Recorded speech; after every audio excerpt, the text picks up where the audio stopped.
reforma que propongo, el petróleo y los demás hidrocarburos seguirán siendo de los mexicanos. Los mexicanos seguiremos siendo los únicos dueños de la renta petrolera. Con esta reforma, Pemex se mantiene como una empresa 100% propiedad de la nación. Pemex no se vende ni se privatiza. Pemex se fortalece y moderniza. En su momento, el presidente Lázaro Cárdenas afirmó que el artículo 27 no implicaba que la nación abandonara la posibilidad de admitir la colaboración de la iniciativa privada. Congruente con esa visión, la reforma energética que he presentado permitirá al Estado mexicano contratar a particulares cuando así convenga al interés nacional y con ello generar energía más barata para todas las familias mexicanas. Bienvenidas y bienvenidos, gracias por estar en este programa y gracias a Emilio Lozoya, que es el director general de Petróleos Mexicanos, que está en este estudio en esta ocasión. Gracias, Emilio, por estar aquí. Carmen, qué gusto estar contigo. Bueno, desde luego el tema en este momento para México tiene que ver con el anuncio que hizo en Los Pinos primero y después en una cadena nacional. Acabamos de ver un fragmento, Enrique Peña Nieto, para anunciar el envío al Senado de la República de esta iniciativa para reformar artículos de la Constitución, artículo 27, artículo 28 de la Constitución y permitir modalidades de inversión nacional y extranjera, tanto en la industria petrolera como en la industria eléctrica en México. Y estamos en este momento, bueno, en la revisión de qué es lo que el gobierno mexicano está planteando a un Congreso que ha recibido también una iniciativa del Partido Acción Nacional y que también recibirá otra iniciativa de la izquierda que, bueno, ya se conocerá también para ver exactamente en qué deriva en el próximo periodo ordinario para septiembre, cuando llegue finalmente este momento donde se discuta. Se está planteando reformar la Constitución en México, lo cual quiere decir que se tiene que aprobar en la Cámara de Senadores, en la de Diputados y en los congresos locales del país para que eso suceda. Así que hay tiempo por delante para un debate que tiene que ser muy amplio, muy intenso, van de por medio muchas cosas.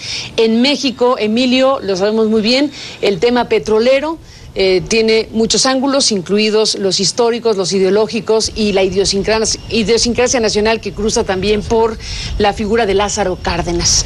Bueno, estamos en eso, estamos en que ya enviaron la iniciativa y te pido, Emilio, con ganas de que entendamos para empezar el debate y la discusión, ¿de qué va? ¿Podrías explicar, manzanas y peras, de qué se trata el asunto? Claro, Carmen, qué gusto estar aquí contigo. Y es importante generar este debate, como bien lo dices tú, esta reforma pues que transformaría la industria energética en nuestro país, teniendo un gran impacto en la economía familiar. Tiene un contenido histórico, ¿no? Cambiar la Constitución, cualquier artículo de nuestra Constitución, pues hay que entender nuestra historia. Y en este sentido, el presidente Enrique Peña Nieto, desde la campaña, puso a trabajar a muchas gentes para ver qué ha funcionado en otros países del mundo y qué tipo de modelo queremos implementar en México, porque el contexto en el cual estamos hoy, Carmen, es muy urgente. Es un contexto riesgoso para el país, como lo mencionó el secretario Pedro Joaquín ayer en su discurso en Los Pinos. Comparto algunos datos contigo. México pasó de producir 3.3 millones de barriles diarios a 2.5 millones de barriles diarios. Es decir, una disminución de 800,000 barriles. Si lo multiplicas por 100, te da una idea de lo que se dejó de ingresar al Estado y por lo tanto lo que se dejó de llevar a servicios públicos a la población. No solo eso, en el caso del gas, hoy algo que muy poca gente sabe es que nuestro país, a pesar de tener unas reservas de gas abundantes, las sectas más grandes del mundo del famoso gas de lutitas o shale gas, importamos 33% del gas que se consume en este país. Además, estamos importándolo a precios, me permito decir, absurdos, porque el Estado no planeó la infraestructura para importar gas de Estados Unidos. Entonces, hoy en día, estamos importando gas a precios, si me permites hacer la aclaración, de 16 o 15, 16 dólares la unidad, cuando de Estados Unidos los podríamos estar importando a 3.5 dólares. ¿Cómo ocurre una cosa así? Bueno, los precios del crudo del petróleo son internacionales porque es una materia prima que es muy fácil de transportar. Los precios de diferencia entre el Mar del Norte, el de Arabia Saudita o el de México son marginales, un par de dólares, entre 100 y 106 dólares. El precio del gas es muy diferenciado porque es por zonas geográficas, porque es muy difícil transportarlo. Este es un elemento importantísimo en el potencial energético de Norteamérica y en particular de México. ¿Cuánto hace referencia este 3.5 dólares el BTU, la unidad de gas, en Norteamérica? Eso es lo que nos costaría importarlo a Estados Unidos. Pero, como lo estamos importando de Asia, y ahí el precio del gas es de 16, pues tenemos que pagar 16 dólares. ¿Y no lo hacemos en Estados Unidos porque no tenemos infraestructura para traerlo de ahí? Es correcto, porque el Estado... ¿Entonces estamos de Asia? ¿Y cómo se transporta el gas? En barco, licuado, y se trae a una terminal y se regasifica otra vez. ¿Y si fuera de Estados Unidos, cómo lo traeríamos? El gas en su estado natural. Pero no tenemos cómo traerlo. Bueno, el presidente Enrique Peña Nieto, una de sus primeras instrucciones, estoy hablando al día 1, nos convocó a sus miembros del gabinete que estamos enfocados en temas de energía, para que lancemos la construcción de 2 gasoductos masivos, uno que va de Texas hasta Guanajuato y otro que está por el noreste de Arizona hacia la zona del Pacífico mexicano, para importar masivamente gas a este precio. Y pongo como otra referencia el precio en Europa, es alrededor de 10-11 dólares. Esta es una oportunidad increíble para México. No estamos hablando de que México... el gas cuesta aquí 15% menos o 20% menos, no, una tercera o una cuarta parte menos. ¿Y por qué no el gas de México, que dice somos la 6ª potencia en gas, y por qué no lo hace México? Es la pregunta más obvia. ¿Para qué ir a y esa es la simetría que tenemos hoy. Pues ¿por qué no producimos el gas aquí si tenemos abundantes? ¿Y por qué no lo hacemos? Los números son contundentes. Como empresa, Petróleos Mexicanos debe estar enfocada hacia las áreas de mayor valor. En promedio, el costo de un barril de petróleo, ya explorarlo, producirlo y llevarlo a tierra, es de 20 dólares aproximadamente. Y el precio de mercado hoy son 100. Es decir, por cada barril de petróleo, Pemex obtiene una ganancia antes de impuestos de 80. En el caso del gas, el costo de extracción de una unidad de gas, le decimos BTU, unidades térmicas, es de aproximadamente 2.50 a 3. Y en el mercado norteamericano... Eso nos cuesta la extracción. 2.50 a 3. Y lo vendes a 3.50. ¿Le ganas 50? 50 centavos. Yo te pregunto, ¿en dónde enfocarías tus baterías? Pues depende, porque aquí hablamos del autoconsumo. Si te está costando traer los 16 de Asia, pues a lo mejor sí te conviene comprártelo a ti mismo a 3.50. Es lo que estamos proponiendo. El tema es que por cada 100 dólares de inversión que tiene Petróleos Mexicanos, de capacidad de inversión, pues ¿en dónde los vas a enfocar si te vas a ganar 80 dólares por barril? O sea, si lo enfocáramos únicamente a gas, suponiendo eso... ¿Y no puede ser las dos cosas? No nos alcanza. ¿No te alcanza para producir en 20 dólares el barril de petróleo y venderlo en 100 y ganarte 80? ¿Y no te alcanza para producir en México a 3.50 el Shell y no pagárselo a 16? No nos alcanza, para todo. ¿Y por qué? Porque como cualquier empresa tienes presupuestos limitados. La única forma que hay algunos que dicen que le alcanza para todo a Pemex sería endeudar a los mexicanos, a las familias mexicanas. Porque estos precios pueden variar también, Carmen. ¿Recuerdas las historias de los 80s, cuando el país se endeudó? Bueno, pueden variar para todos. ¿Todo? Es correcto, pero por eso es lo importante de compartir riesgos. Estas oportunidades de gas, si me permites abundar, ¿para qué es el gas? O sea, no solo para producir electricidad, que sería más barata con la reforma del presidente Enrique Peña Nieto, sino sirve para producir fertilizantes. Fertilizantes que harían la producción de alimentos mucho más barata y más abundante en nuestro país. Y también sirve para la producción de petroquímicos, que por cierto, en petroquímicos y en fertilizantes importamos el 70% del consumo nacional. Este es otro de los grandes absurdos. Tenemos todo este gas enterrado ahí abajo, no lo producimos, lo estamos importando a 16 y además no estamos detonando industrias que serían naturales para un país con la abundancia energética que tenemos. Por eso la importancia de atraer inversión adicional. Déjame, Emilio Lozoya, ir a una pausa y regresemos a este punto. Como hemos planteado, lo importante es entender qué es lo que ustedes pretenden hacer y en función de eso oír diferentes voces para ver cuál es la reforma que le conviene a este país. Déjame hacer una pausa, Emilio, y regresamos a conversar eso.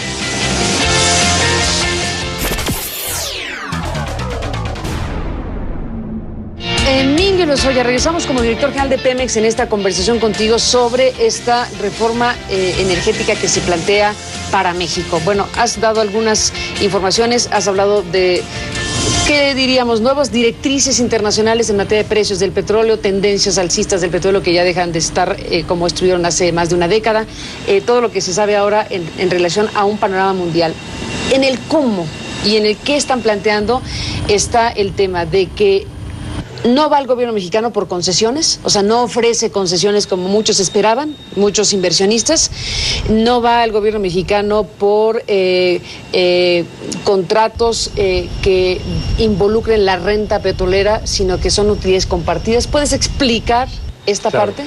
Estamos en un riesgo de que México se convierta en un importador neto de energía. Hoy en día ya importamos 33% del gas y nuestra producción viene hacia abajo.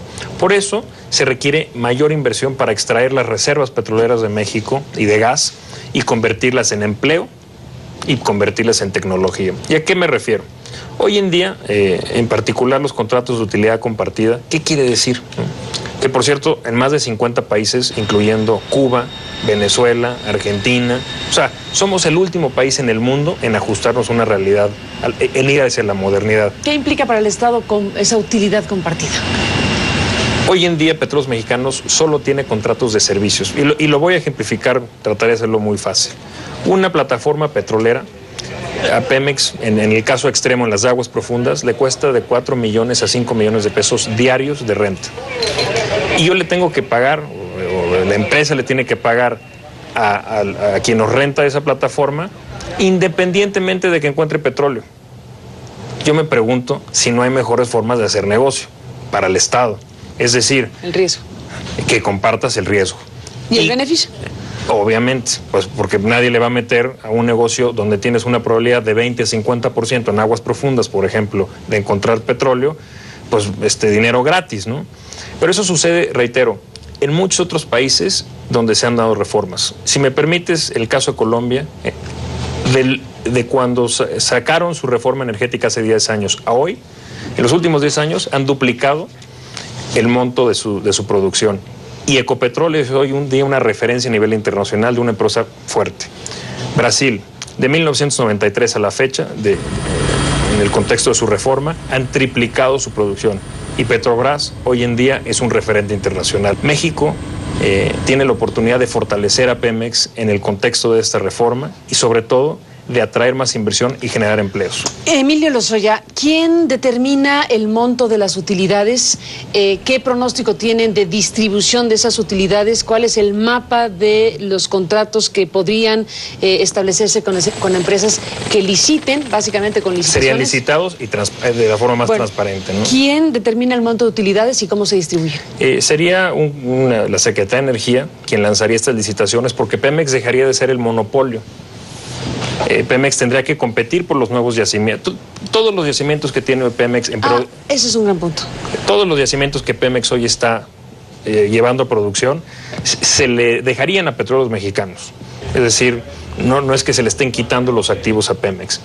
Aquellas zonas del país que no han sido exploradas se licitarían y Pemex podría decidir participar solo o con una empresa petrolera que tenga la mejor tecnología o la mejor capacidad financiera por esos pozos. No participaría Pemex como competidor, sino como asociado con alguien.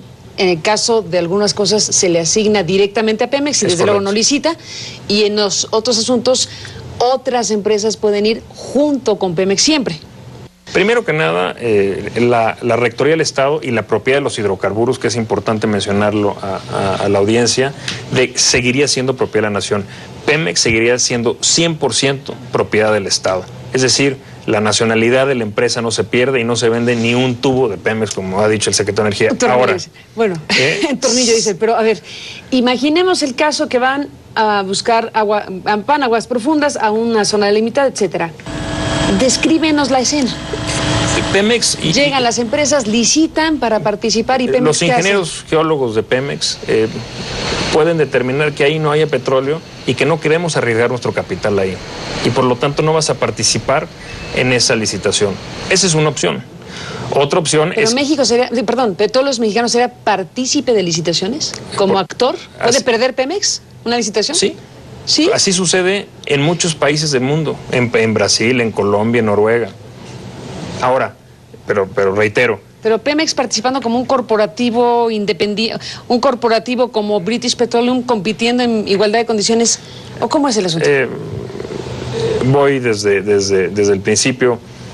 Hay la posibilidad de que el Estado, porque en ese área, suponiendo que hay muchísimo petróleo, lo sabemos, directamente el Estado se lo asigna a Petróleos Mexicanos. Y no lo licita. Y no lo licita. En su atribución dice, eso me lo quedo yo. Segunda opción, se da una licitación y si vemos que las pujas van a ser muy altas por otros participantes del mercado, llámele Saudi Aramco, Ecopetrol, Statoil, British Petroleum, deciden participar y hacen pujas muy altas, pues el capital que Pemex pudiese invertir ahí decidir, mejor no voy ahí y voy a otro yacimiento donde sé que tengo mayores probabilidades.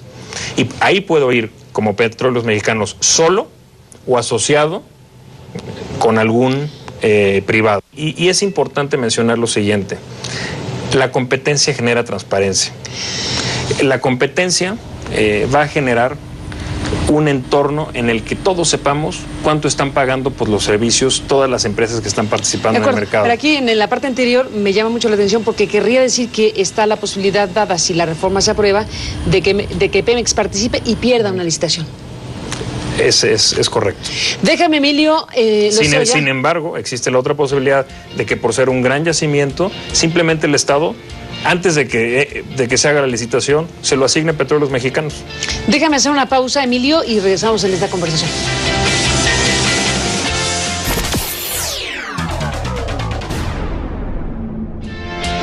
Bueno, Emilio Lozoya, se nos acabó el tiempo, nos quedan algunos minutos. ¿Con qué te despides? ¿Con qué ideas básicas dejas al auditorio pensando? La propiedad de los hidrocarburos seguirá siendo la nación. Segundo, los beneficios económicos de esta reforma son más de 500,000 empleos directos de aquí al 2018 y más de 2.5 millones al 2025. Además, bajarían las tarifas de energía eléctrica y por lo tanto el costo del gas también, ¿no? El costo del gas baja y bajan las tarifas eléctricas. Fertilizantes, un tema fundamental, petroquímicos.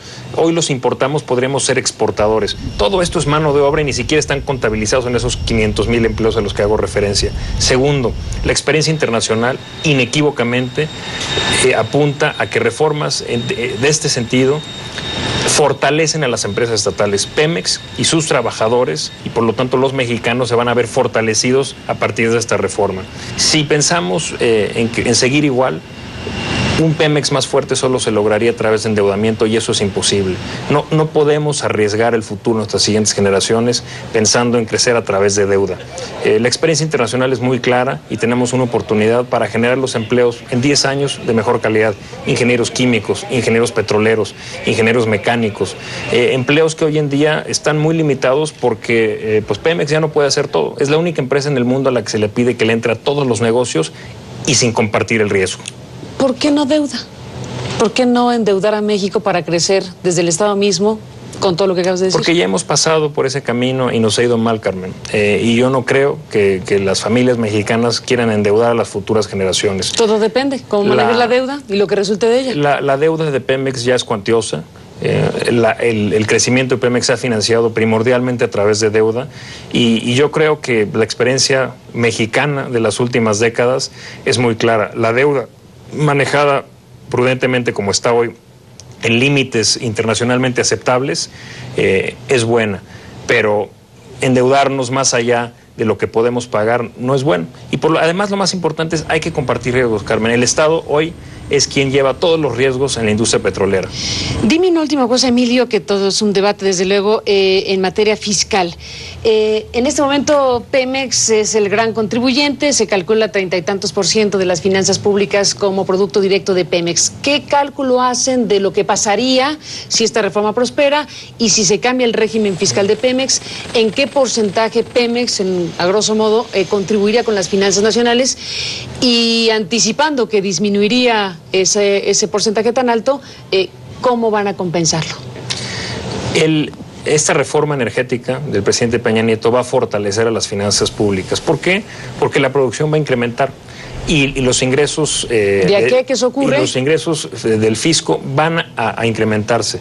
No, es muy importante que los impuestos empiecen a generar inclusive con las inversiones, con todas las inversiones, con la compra de equipos, con la compra de materiales. ¿No habrá impuestos distintos, el IVA, alimentos y medicinas, otros impuestos para ese tránsito? Eso es tema de la reforma fiscal y no hay que adelantar los tiempos. ¿No asociado a? Lo importante es que el nuevo régimen fiscal de Pemex, que sin duda requiere un nuevo régimen fiscal, le dejará más oxígeno a petróleos mexicanos para llevar a cabo más proyectos. Esto será determinado por el Consejo de Administración y dependiendo de la rentabilidad de esos proyectos, se verá si se escoge mejor hacer escuelas o carreteras o se decide invertir en nuevos pozos petroleros. El problema es cómo se pagan los impuestos hoy. Hoy se pagan día a día. Es una actitud recaudadora, digamos, del Estado mexicano y no se comporta como dueño. ¿Cómo sucede en otras empresas, en Ecopetrol, en Petrobras? Pues esperan a 6 meses o al año, cuando terminen los ciclos financieros, para pagar los impuestos y determinar el Estado cuánto se lleva a través de dividendos. Esa es la gran diferencia. Tienes un Estado que se comporta como dueño y no como un Estado recaudador. Bueno, pues el debate está abierto, Emilio, y te aprecio mucho que hayas estado en este programa. Habremos de esperar la reforma fiscal porque ahí nos queda esa gran pregunta sobre qué es lo que viene en el régimen fiscal tributario mexicano. Y bueno, vamos a ver en qué momento cruza una reforma con la otra en virtud precisamente del tema de las finanzas públicas mexicanas. Te agradezco mucho este espacio, Carmen. Es una reforma importantísima para generar empleo en México. Por lo tanto, es una buena reforma para México y ese espacio es muy útil para generar este debate. Pues estamos en ello, Emilio. Te aprecio mucho que estés aquí y estaremos en comunicación. Hasta la próxima. Gracias. Gracias, Emilio, y gracias a usted que nos permitió acompañarles en el programa. Hasta mañana. Que tenga una buena noche. La reforma energética viene a cambiar todo un modo de vida, todo un sostén económico, ¿verdad?, que está basado en la Constitución de la República, que establece la exclusividad del Estado mexicano en la explotación del petróleo, por razones históricas. La expropiación petrolera, la experiencia de presiones que sufrimos en Cárdenas, presidente, y decide mandar una iniciativa al Congreso, diciendo, bueno, si ya la sacamos aquí, y vimos que no son compatibles los intereses de ellos, de las transnacionales, con los intereses de México, porque el petróleo es estratégico. Pues, ¿para qué volvemos a dejar que vuelvan a posicionarse aquí? Mejor es que sea el Estado en México el único que pueda explotar el petróleo mexicano. Y digamos, sigue siendo válida esa tesis. Ahora dicen, es que fue hace 70 años.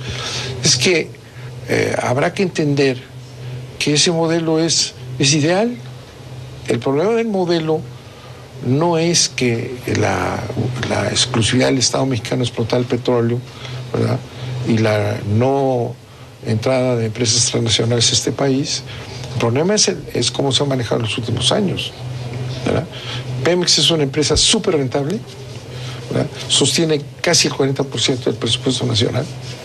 Implica, pues, educación, salud, todo, ¿no? Sostiene el 38% del presupuesto nacional. Le quitan todos sus recursos. Para bien y para mal, porque eso también ha provocado ha desvirtuado mucho la recaudación fiscal, por ejemplo. No se ha hecho bien la tarea porque tenemos el petróleo. Ese es el problema. Sí, sí. ¿Y qué es lo que hace Pemex? Que es, repito, rentable como ninguna, ¿verdad? Subsidia a los grandes intereses económicos que no pagan impuestos. Entonces, tenemos de las peores recaudaciones del mundo, y pues no hay problema porque con el 38% lo cuaja sin cobrar impuestos a los más grandes intereses. Y Pemex sí paga impuestos, vaya que paga. Bueno, pues te paga todo. Todo se lo quitan y entonces Pemex está mal, está descapitalizado. Tú lees la prensa americana hoy, ¿no? Los Angeles Times, el Washington Post. Es que México tiene un problema. Pemex no puede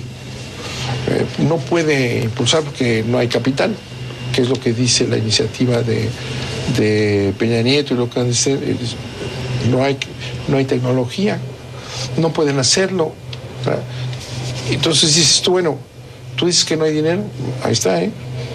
Hay corrupción enorme, desde la presidencia de la República hasta el sindicato abajo, ¿no?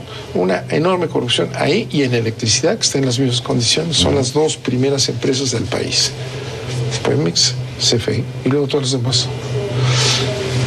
Si está mal Pemex y el problema de Pemex es la recaudación, el problema fiscal y la orientación. Dice, tenemos que importar gasolinas. Dice, tenemos que importar gasolinas, toda la petroquímica la importamos.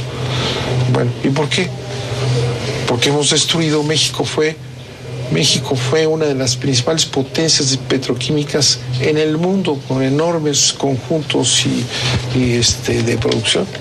Y los han ido cerrando. Hace más de 20 años que no se abre una planta petroquímica, por ejemplo. No se ha invertido ahí. Todo se invierte en extraer petróleo, porque es más fácil, ¿eh? Y se vende. Y en cambio el otro es todo un trabajo, pero vale 70 veces más un barril de petróleo que en petroquímica que vendido para... Sí, entonces... Ahora, también tenía una lógica este cambio por decir, bueno, que Pemex se concentre en la extracción, en la exploración y la extracción, y que lo demás lo deje pues, tal vez a capital privado. ¿Y por qué?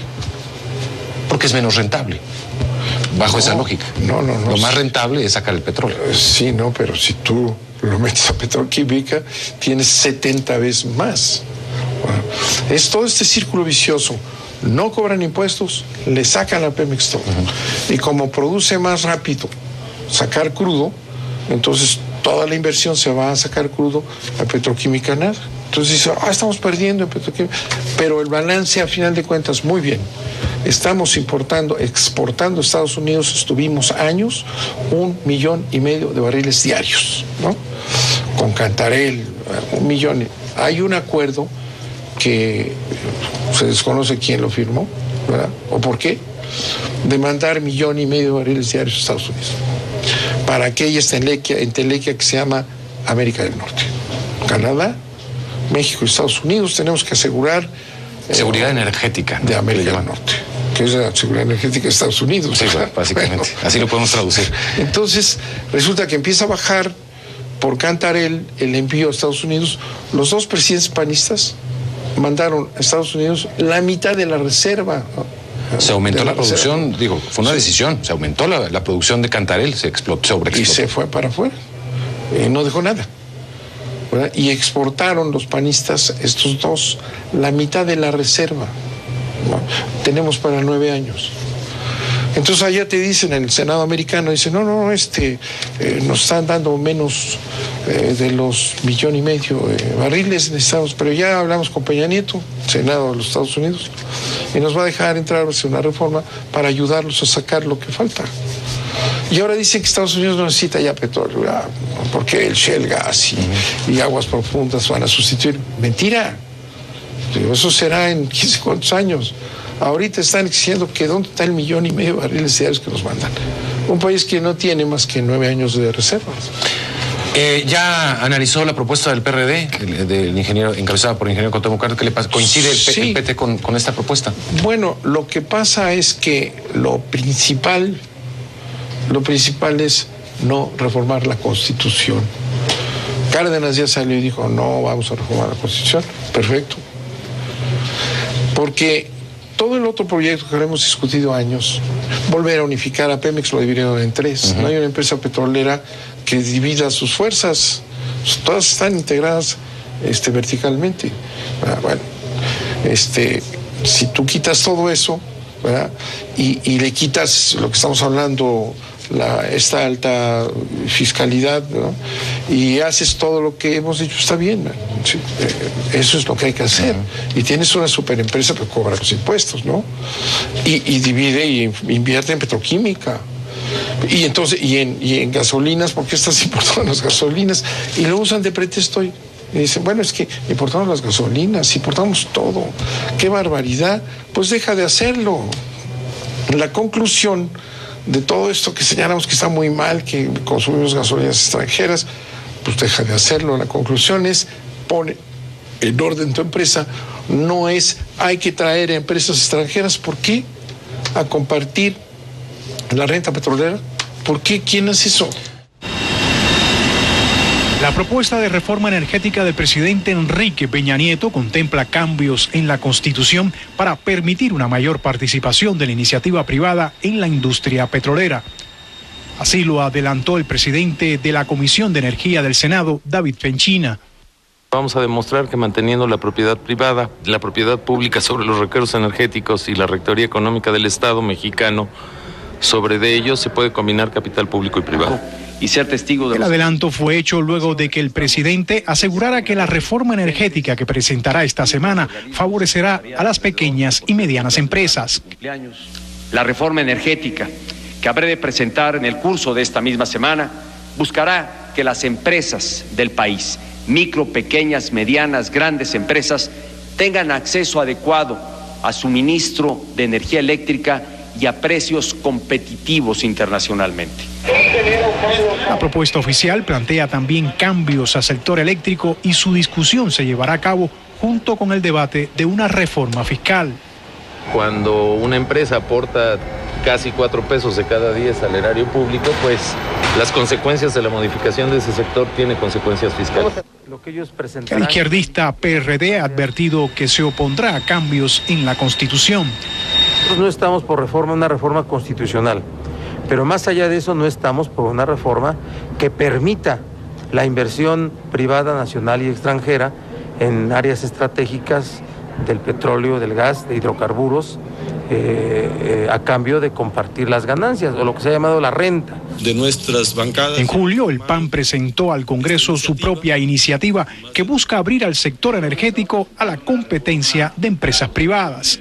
En lo personal, debo decir que estoy de acuerdo en la participación de particulares, pero en los procesos de manufactura, y no necesariamente en compartir directamente la renta petrolera.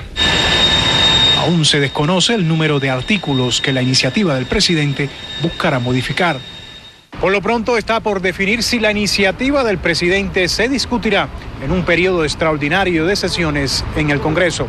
Ray Rodríguez, CNN, Ciudad de México.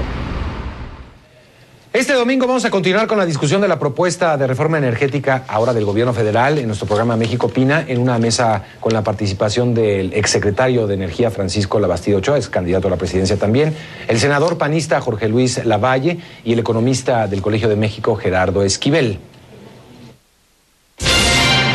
Pemex es muy eficiente en aguas someras, tiene muchísima experiencia en aguas someras, que concentre sus recursos en eso. Tenemos el tema de aguas profundas y ultraprofundas. Bueno, ahí pues posiblemente, por eso yo me refiero tanto al tema de vamos a dar la libertad de que dependiendo de las características del yacimiento, del pozo o del hidrocarburo que se vaya a extraer, pues que en eso podamos maximizar la renta petrolera a través del mecanismo que sea más eficiente. Posiblemente en el tema de aguas profundas, pues el tema de contratos ya sea de riesgo o de producción compartida, o el nivel anterior que es el de utilidad compartida. Claro. Y en el caso de Shell Gas, el tema de concesiones podría ser el más adecuado, derivado de la muy baja rentabilidad o de los precios tan bajos que hay hoy por hoy en el mercado, que precisamente complican de una manera importante la extracción del hidrocarburo. Parece que sería prioritario rehabilitar las refinerías y hacerlas productivas. Es un absurdo que se esté perdiendo más de 10,000 millones de dólares al año en las refinerías. Si eso hacemos, bueno, tenemos no solo más recursos, sino la racionalidad de no estar quemando el petróleo irracionalmente. Que si no le bajamos la carga fiscal a Pemex, sea con reforma o sin reforma, Pemex no va a tener recursos suficientes para poder seguir creciendo. Y esa es la diferencia muy importante, es en términos de que Pemex, ayer en una mesa que donde discutíamos, hablábamos de si debía el Estado mexicano dedicar recursos a este sector o a políticas sociales. La gran diferencia es que en ese sector tenemos una enorme renta petrolera. Ahí está el debate, domingo 8 de la noche en México Opina.